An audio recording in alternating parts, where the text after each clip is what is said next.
ठरलं तर मग मालिकेच्या येणाऱ्या भागामध्ये एक जबरदस्त ट्विस्ट आपण पाहणार आहोत. अर्जुनच्या ऑफिसमध्ये पाय ठेवताच अर्जुनच्या तोंडून झालेल्या खुलाशाने आता सायली जबरदस्त हादरलेली असते. त्याचनंतर सायली अर्जुनला ही गोष्ट त्याने लपवून का ठेवली याचा जाब विचारत असताना तिथेच आता कॉन्ट्रॅक्ट मॅरेजच्या सत्याचा कल्पनाच्या समोर खुलासा होणार असतो.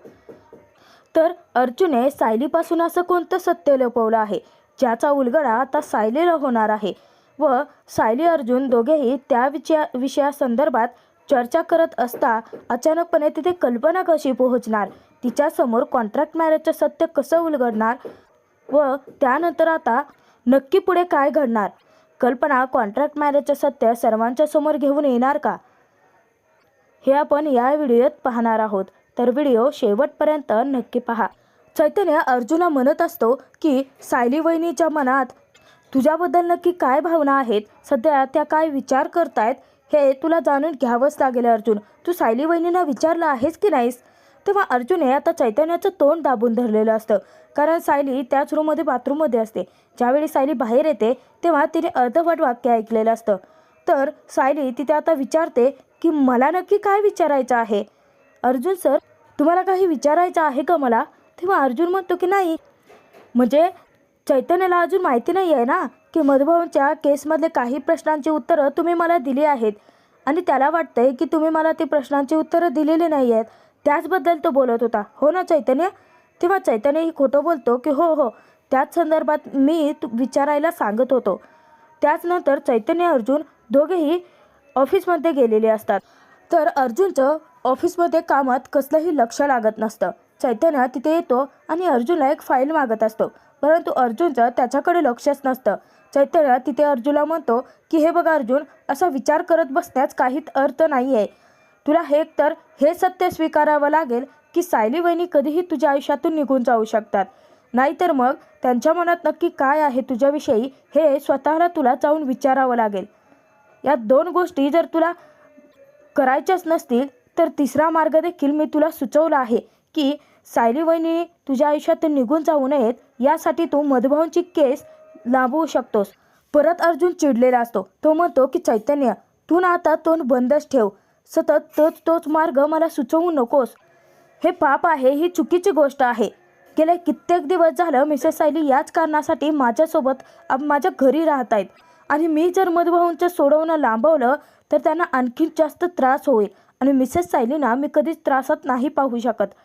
तेव्हा चैतन्य तिथे म्हणतो की मग काय करणार आहेस अर्जुन, तू दोन्ही बाजूने स्वतःला त्रास करून घेतो आहेस. सायली वहिनीचा आनंदही तुला महत्त्वाचा आहे आणि त्यांना त्रासही होऊ द्यायचा नाही आहे. या दोन्ही गोष्टी कशा पॉसिबल आहेत तूच मला सांग. हे बघा अर्जुन, हा एकमेव पर्याय तुझ्याकडे आता शिल्लक राहिला आहे. नसेल तर हिंमत गोळा कर आणि जाऊन सायली वहिनींना विचार. मी फक्त आता तुला एवढंच सांगू शकतो.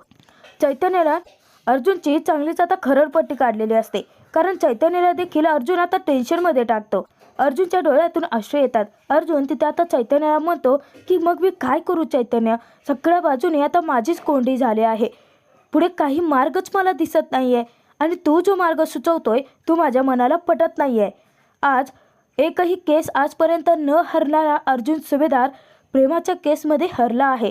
चैतन्य आता अर्जुनला समजावून खूपच थकलेला असतो आणि त्याचीच आता चिडचिड वाढते, संतापतो तो.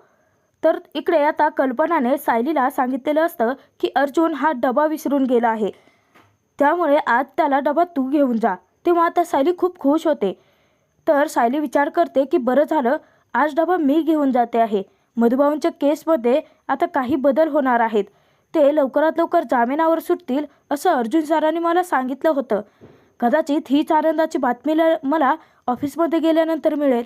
मधुभाऊ कधी सुटतायत हे देखील मला विचारता येईल आणि मग मधुभाऊ ज्या दिवशी सुटणार आहेत ते तारीख, तो दिवस मला समजला की त्याच दिवशी मी अर्जुन सरांना माझ्या प्रेमाची कबुली देईन. बिचारी सायली अजूनही त्याच विचारात असते, परंतु अर्जुन नक्की काय विचार करतोय याची साधी भनकही सायलीला नसते. तिने तशी कधी कल्पना देखील केलेली नसते. अर्जुनवरती पूर्ण तिने विश्वास ठेवलेला असतो. सायली इकडून आता डबा घेऊन आलेले असते. तेव्हा चैतन्य चिडूनच अर्जुनला सांगतो की हे बघा अर्जुन, हा शेवटचा मार्ग आहे, तो स्वीकार नाहीतर हेच सत्य स्वीकार की सायली वहिनी कधीही तुझ्या आयुष्यातून जाऊ शकते. बस मी फक्त तुला एवढंच सांगू शकतो. आणि तुला आता जर दोन्हीही मार्ग स्वीकारायचे नाही आहेत तर मग तुला जे हवं आहे ते तू कर. प्लीज मला विचारू नकोस पुढे काही. असं म्हणत आता चैतन्य देखील खूप वैतागलेला असतो. शेवटी आता अर्जुन मनाची तयारी करतो. तर सायली इतक्यातच तिथे आता अर्जुनच्या केबिन बाहेर पोहोचलेली असते.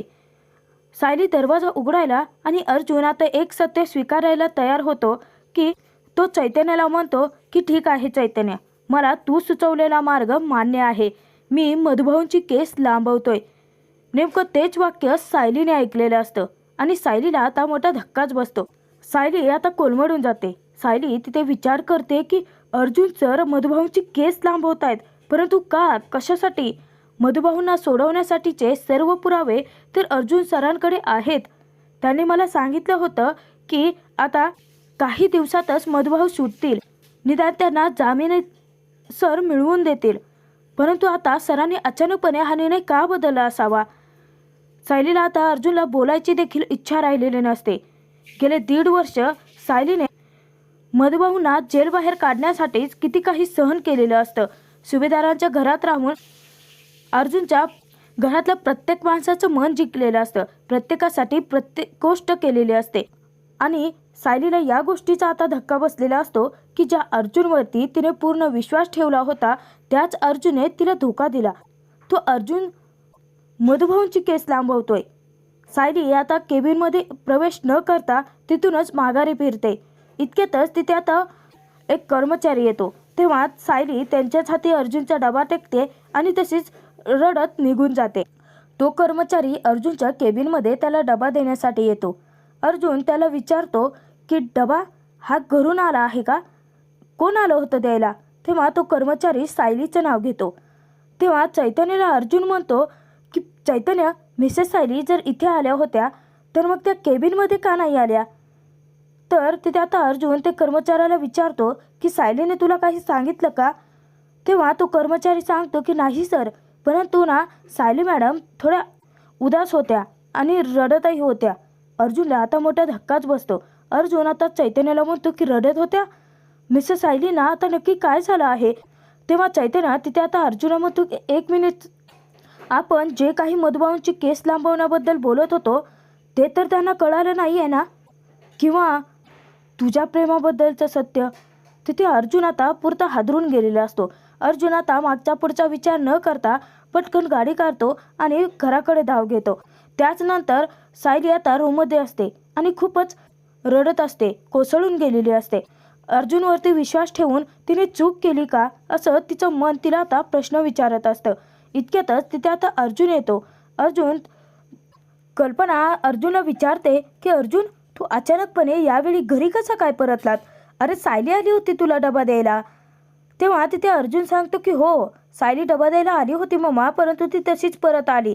म्हणजे डबा मला दिला तिने, माझं महत्त्वाचं काम आहे तिच्याकडे म्हणून आलो आहे. असं म्हणत अर्जुन आता पटकन रूमकडे धावतो. तेव्हा कल्पनाला ही गोष्ट थोडी विचित्रच वाटते. कल्पना तिथे आता विचार करते की काय झालं आहे अर्जुनला नक्की? आता या दोघांमध्ये पुन्हा काही भांडण झालं आहे का? हा अर्जुन पण ना कधीच ऐकत नाही. बिचाऱ्या सायलीला सतत त्रासच देत राहतो, सतत चिडचिड करत राहतो आणि सायली मात्र अर्जुनचं हे वागणं सहन करते. उलट ती त्याला समजावते. तेव्हा तिथे आता विमल म्हणते की वहिनी, आपल्या सायलीताई हुशारच आहेत, परंतु मला असं वाटतं की जर त्या दोघांमध्ये काही वाद झाले असतील तर तुम्ही त्यांच्याशी जाऊन बोलावं. उगाचच गैरसमज निर्माण होऊन त्यांच्यातले वाद वाढायला नकोत. तेव्हा कल्पना म्हणते की विमल, अगं तू अगदी बरोबर बोलते आहेस. थांब, मी रूममध्ये जाऊन अर्जुनचे चांगलेच कान उपटते. मला चांगलंच माहिती आहे की सायली चुकतच नाही आणि चुकली तरी स्वतः ती माफी मागते. अर्जुननेच काहीतरी आगाऊपणा केला असेल. कल्पना हसतच आता सायलीच्या रूमकडे यायला निघते. अर्जुनने तिथे आता दरवाजा पुढे केलेला असतो. अर्जुन घाबरतच सायलीला विचारतो की काय झालं मिसेस सायली, तुम्ही तिथेच डबा ठेवून परत का आलात? तुम्ही ऑफिसमध्ये आला होतात ना, मग केबिनमध्ये का नाही आलात? आणि मला तो दिनेश सांगत होता की तुम्ही रडत होतात. काय झालं आहे? तुम्ही आत्ता देखील रडताय. हे बघा मिसेस सायली, मला ना आता खूप त्रास होतो आहे. तुमच्या रडण्यामागचं कारण स्पष्ट करा प्लीज. अर्जुन सायलीला विनंती करतो. सायली चिडूनच अर्जुनला म्हणते की काय कारण द्यायचं आहे सर मी? मी गेले 1.5 वर्ष तुमच्यावरती विश्वास ठेवून या घरात राहते आहे. कशासाठी राहते हे कारण तुम्हालाही माहिती आहे ना. मधुभाऊंना तुम्ही सोडवणार होतात, तुम्ही त्यांना जामीन मिळवून देणार होतात. त्याचं काय झालं सर? अर्जुन तिथे म्हणतो की हो सायली, त्याच्यावरती काम चालू आहे ना, आणि त्या संदर्भात काही पुरावे देखील मी गोळा केले आहेत. आणि तुम्ही पॅनिक नका ना होऊ. तुम्ही स्वतःला त्यासाठी त्रास करून घेताय का? हे बघा, मी लवकरात लवकर मधुभाऊंची जामिनावर सुटका करेन. तुम्ही माझ्यावरती विश्वास ठेवा. तेव्हा तिथे आता सायली चिडते आणि विचारते की विश्वास, तोच विश्वासघात केला आहे तुम्ही. अर्जुनला आता मोठा धक्काच बसतो. अर्जुन आता विचार करतो की अरे बाप रे, म्हणजे माझं आणि चैतन्याचं बोलणं मिसेस सायलीने नक्की ऐकलं आहे आणि माझं त्यांच्यावरती प्रेम आहे. कदाचित ही गोष्ट त्यांना कळाली असावी. आता मी काय करू?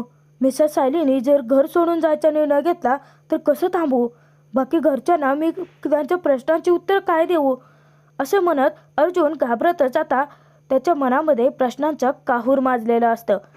एक ना अनेक प्रश्न त्याला पडत असतात, परंतु सायलीने नक्की काय ऐकलंय हे अजूनही अर्जुनला माहिती नसतं. सायली तिथे आता अर्जुनला विचारते की सर, माझ्या प्रश्नाची तुम्ही उत्तरं द्या. मी तुमच्यासोबत का राहते हे तुम्हाला चांगलं माहिती आहे ना. इतक्यातच तिथे आता कल्पना पोहोचलेली असते. तेव्हा अर्जुन तिथे आता बोलत असतो आणि कल्पना मात्र आता गप्प बाहेर थांबते आणि तिथूनच आता सर्व काही ऐकते. अर्जुन म्हणतो की हो मिसेस सायली, मधुभाऊंना सोडवण्यासाठीच तुम्ही माझ्यासोबत राहताय, माझ्या या घरात राहताय. सायली तिथे आता विचारते की त्यासाठी मी नक्की काय त्याग केलाय हे तुम्हाला चांगलंच माहिती आहे ना सर. तेव्हा अर्जुन म्हणतो की हो, मला कळतं आहे. त्यासाठी तुम्ही माझ्यासोबत कॉन्ट्रॅक्ट मॅरेज केलं आहे आणि एवढंच नाही तर माझ्यासाठी, माझ्या परिवारासाठी खूप काही केलं आहे तुम्ही. सायली तिथे आता म्हणते की मग सर, तुम्ही मधुभाऊंना सोडवण्यासाठी आणखीन वेळ का खाताय?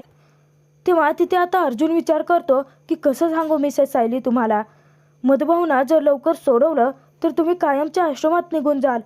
माझ्या आयुष्यातून तुम्ही जर निघून गेलात तर माझं जग थांबेल, माझा श्वास तिथेच संपेल. ही गोष्ट मी तुम्हाला कशी समजावून सांगू मिसेस सायली? कल्पनाला बाहेर मात्र जबरदस्त धक्का बसलेला असतो, कारण कल्पनाला अर्जुन सायलीचं खरं लग्न नाही आहे, ते फक्त तडजोडीचं केलेलं लग्नाचे एक नाटक आहे याचा खुलासा झालेला असतो आणि कल्पना तिथेच आता कोलमडून जाते. अर्जुन सायलीला विचारतो की म्हणजे तुम्ही ऑफिसमध्ये आल्यानंतर माझं आणि चैतन्याचं बोलणं ऐकलं होतं का? तेव्हा सायली सांगते की हो सर, आणि म्हणूनच माझ्या डोळ्यावरची जी विश्वासाची आंधळी पट्टी होती ना, ती आता निघून पडली आहे. ज्यावेळी मी तुमच्या केबिनमध्ये पाय ठेवणार तर तुम्ही चैतन्य सरांना सांगत होतात की तुम्ही मधुभाऊंची केस लांबवताय. याचं कारण मला स्पष्ट करा सर. हे सगळं तुम्ही का करताय? गेले 1.5 वर्ष झालं मी तो त्रास सहन करते आहे, मधुभाऊंपासून दूर राहते आहे. मी असं म्हणतच नाही आहे की तुम्ही आमच्यासाठी काहीच केलेलं नाही आहे सर, तुम्ही आमच्यासाठी खूप काही केलं आहे. परंतु आज तुम्ही जे काही बोललात ना, त्यामुळे मला सर्वात मोठा धक्का बसला की तुम्ही मधुभाऊंना लवकरात लवकर सोडवणार नाही आहात. अहो, त्या क्षणाची गेले 1.5 वर्ष मी वाट पाहते आहे. मधुभाऊंची वाट बघून अगदी डोळे दिपून गेले आहेत माझे. तुम्ही आणखीन किती दिवस असं मला वाट बघायला लावणार आहात? किती दिवस तुम्ही माझा जीव आता टांगणीला लावणार आहात सर? बोला ना, द्या ना उत्तर. आणि एवढंच जर तुम्हाला वाटत आहे ना, त्यामध्ये जर तुम्हाला काही प्रॉब्लेम येत असेल तर त्या गोष्टी मला सांगा ना सर तुम्ही. परंतु प्लीज, तुमच्यामुळे आम्ही हात जोडते आता. मधुभाऊंचं सोडवणं आता दूर ढकलू नका सर. त्यांच्याशिवाय माझं या जगात कुणीच नाही आहे. मला माझी लहान मुलं, कुसुमताई, काका काकू, मधुभाऊ हीच माझा परिवार आहे आणि हाच माझा परिवार माझ्यासोबत राहायला हवा आहे. सर, तुम्ही मला आत्तापर्यंत नाते मिळवून दिली. आईबाबांचं प्रेम काय असतं हे मला कळालं. आजीचं प्रेम समजलं. अश्विन भाऊजी, चैतन्य सर हे दोघे देखील मला माझ्या भावासारखे आहेत. सर, आजपर्यंत तुम्ही मला देखील खूप काही मिळवून दिलं आहे सर.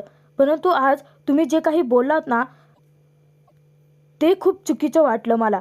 मला फक्त ह्याचं कारण हवं आहे की तुम्ही मधुभाऊंची केस का लांबवताय. आणि या प्रश्नाचं उत्तर जर तुम्हाला द्यायचं नसेल आणि तुम्हाला जर मधुभाऊंना सोडवायचं नसेल तर तसं सांगा. मी आजच आपलं जे कॉन्ट्रॅक्ट झालं होतं लग्नाचं ते आज इथल्या इथे मोडते आणि कायमच्या आश्रमात निघून जाते. माझ्यामुळे तुम्हाला त्रास नको. आणि माझ्यासाठी किंवा मधुभाऊंसाठी जर तुम्हाला इतर कोणत्या केसमध्ये काही प्रॉब्लेम येत असेल किंवा त्या केस जर तुमच्या हातून निसटून चालल्या असतील तर तसं सांगा सर. मी खरं सांगते की इथून पुढे मी तुम्हाला त्रास नाही देणार. आणि तुमची जी काही 1.5 वर्षाची फीज असेल ती देखील तुम्ही मला सांगा. ती फी देखील मी हळूहळू तुमचे ते सर्व पैसे फेडेन. तेव्हा अर्जुन तिथे आता चिडूनच म्हणतो की बस करा मिसेस सायली. तुम्ही बोलतच सुटला आहात आणि मी निमूटपणे ऐकूनच घेतो आहे. तुम्हाला काय वाटतं की हे सगळं मी मुद्दाम करतो आहे का? काही सिच्युएशन असे असतात मिसेस सायली ज्या की समजून घ्यायच्या असतात. परंतु तुम्हाला काही समजूनच घ्यायचं नसेल तर मी काय करणार आहे?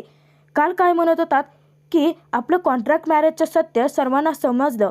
शेवटच्या दिवशी जर तुम्ही निघून जाणार असाल तर माझ्यासाठी तुम्ही मुलगी बघणार. का बघायची आहे? माझ्या आयुष्याचा तुम्ही एवढा विचार का करताय? जर तुम्ही माझ्या आयुष्यातून कायमच्या निघूनच जाणार असाल तर माझ्या बाबतीत इतके सारे प्रश्न तुम्हाला का पडतायत याची उत्तरं आहेत का तुमच्याकडे? आणि जर असतील तर ती उत्तरं मला द्या. मग मी तुम्हाला सांगेन की मी मधुभाऊंची केस का लांबवतोय. दोघांमध्ये आता चोराचे वाद पेटलेले असतात आणि कल्पनाला मात्र जबरदस्त धक्का बसलेला असतो. इतक्यातच तिथे आता कल्पना दरवाजा उघडून आत येते. अर्जुन सायलीला मोठा धक्काच बसतो. कल्पनाच्या डोळ्यांमध्ये अश्रू असतात आणि ती खूपच चिडलेली असते. तर त्यानंतर कल्पना पटकन दरवाजा लावून घेते आणि अर्जुन सायलीला जाब विचारते की म्हणजे इतके दिवस तन्वी जे म्हणत होती, जे सांगत होती ते खरं होतं तर अर्जुन? तुमचं लग्न खरं नाही आहे. गेले 1.5 वर्ष तुम्ही आमच्या सर्वांची फसवणूक करत आला आहात. का अर्जुन? कशासाठी केलं ते? आणि सायली, अगं मी तर तुझ्यावरती आईचं प्रेम केलं ना. तुला कसलीही कमतरता पडू दिली नाही. कधीच तुझ्यासोबत मी सासू म्हणून वागले नाही. आणि तू इतका मोठा विश्वासघात का केलात? अर्जुन, तू देखील. माझा तर तुझ्यावरती किती विश्वास होता, लहानपणापासून ते आता वकील होईपर्यंत. एकही गोष्ट तू माझ्यापासून कधीतरी लपवलीत का रे? प्रत्येक गोष्ट येऊन माझ्या मांडीवर चोपून तू प्रत्येक गोष्ट मला सांगत आलास. मम्मा आज असं झालं होतं, मम्मा तसं झालं, या केसमध्ये हा प्रॉब्लेम आला, हा पुरावा भेटत नाही आहे. किती सारे प्रश्न तू मला विचारत होता. त्या प्रश्नांची उत्तरं तू माझ्याकडून मिळवत होता. आणि आत्ता काय झालं होतं? तुमच्या ह्या लग्नाचं सत्य तुम्ही माझ्यापासून का लपवलं? इतका मोठा विश्वासघात आमचा तुम्ही का केलात? अर्जुन सायली आता दोघेही निशब्द होतात. त्यांच्याकडे कल्पनाच्या कोणत्याही प्रश्नाची उत्तरच नसतात. कारण त्यांनी घरच्यांची फसवणूक केलेली असते, खोटं बोललेले असतात. कल्पना तिथे आता सायलीला बाहेर थांबायला सांगते. ती सायलीला म्हणते की मला अर्जुनला काहीतरी विचारायचं आहे सायली, प्लीज. तेव्हा तिथे सायली बाहेर जाते. अर्जुनला कल्पना विचारते की अर्जुन नक्की काय झालं होतं? हे बघ, सायलीची सिच्युएशन मी समजून घेऊ शकते कारण मीही एक स्त्री आहे. तिला नक्की तिच्या मनाला आता किती यातना होत असतील. आणि मी सगळं बोलणं ऐकलं आहे अर्जुन. सायली म्हणत होती की तुझ्यासोबत ती फक्त आणि फक्त मधुभाऊंच्या केसपुरती राहणार होती. एकदा का मधुभाऊ सुटले तर ती कायमची आश्रमात निघून जाणार होती. मग आता असं काय झालं आहे की अर्जुन तू स्वतःहून मधुभाऊंची केस लांबवतोयस? तिच्या प्रश्नांची उत्तरं तू का देत नाही आहेस? त्या बिचारीने तुझ्यावरती विश्वास ठेवून या घरात आली होती ना. या घरात किती काही सहन केलं आहे. सुरुवातीला तिला कोणी ॲक्सेप्ट केलं होतं का अर्जुन? मग आता तिच्यासोबत असं का वागतोयस तू? मधुभाऊंना जर पुरावे आहेत तर का सोडवत नाही आहेस तू? का उगाच तिची परीक्षा घेतोयस? तेव्हा अर्जुन आता पुरता कोलमडून जातो आणि अर्जुन तिथे आता कल्पनासमोर खुलासा करतो की कारण मी सायलीच्या प्रेमात पडलोय मम्मा. सुरुवातीला मला लग्न, प्रेम, नाती, माणसं या कसल्याचीच काहीच फिकीर वाटत नव्हती. या सगळ्या गोष्टींचा, या नात्यांचा, भावनांचा मला तिरस्कार होता. परंतु मामा, सायली जशी माझ्या आयुष्यात आली ना तेव्हापासून अख्खं आयुष्य बदललं. तिनेच मला नाती काय असते हे शिकवलं, नात्यांवरती विश्वास ठेवायला शिकवलं, भावना कशा जपल्या जातात ते मला तिने शिकवलं, प्रेम कसं केलं जातं हे सुद्धा सायलीने मला शिकवलं. आणि आज प्रत्येक गोष्ट शिकवून सायली माझ्या आयुष्यातून निघून जाते आहे मम्मा. मी तिला कसं थांबवणार आहे तूच सांग मम्मा. आणि आम्ही कॉन्ट्रॅक्ट मॅरेजचं सत्य लपवलं याचा तुला राग आलेला नाही आहे का? तेव्हा तिथे आता कल्पना हसते आणि म्हणते की अर्जुन, हे सगळं तुम्ही जे केलं ते कोणत्या तरी कारणासाठी केलं असेल ना. आणि माझा सायलीवरती पूर्ण विश्वास आहे. आणि सायलीसारखी सून मला मिळणार यातच मी खरंच खूप नशीबवान समजते स्वतःला. अर्जुन, मला खरंच असं वाटतं की सायलीला स्वतःच्या प्रेमाची कबुली द्यावी. तिला तू स्वतः थांबवावं. हे बघ अर्जुन, हे कॉन्ट्रॅक्ट मॅरेजचं जे सत्य आहे ना, ते आपण मिळून सर्वांना घरच्यांना सांगूयात. परंतु हे बघ, सर्वात आधी तू एक काम कर की तुझ्या मनात नक्की काय जे साचलं आहे ते सायलीला जाऊन विचार. तिला प्रेमाची कबुली दे. मी देखील सायलीला समजावते. अर्जुन, खरंच सायली खूप छान आहे आणि ती आपल्या घरची सून होण्याच्या लायक आहे. एवढंच नाही तर तिने गेल्या 1.5 वर्षात आपल्या घरासाठी खूप काही केलं आहे बाळा, आणि घरच्यांनी सुद्धा ॲक्सेप्ट केलं आहे. ज्या दिवशी तुमच्या या लग्नाचं सत्य सर्वांना कळेल ना, त्या दिवशी मला नाही वाटत की सगळेच इतके चिडलेले असतील, कारण सायलीचा खरा स्वभाव सर्वांनाच माहिती झाला आहे. अर्जुन, मला मान्य आहे की सर्वजण खूप चिडतील, परंतु बाळा, सर्वात आधी तू सायलीचं मन जिंक.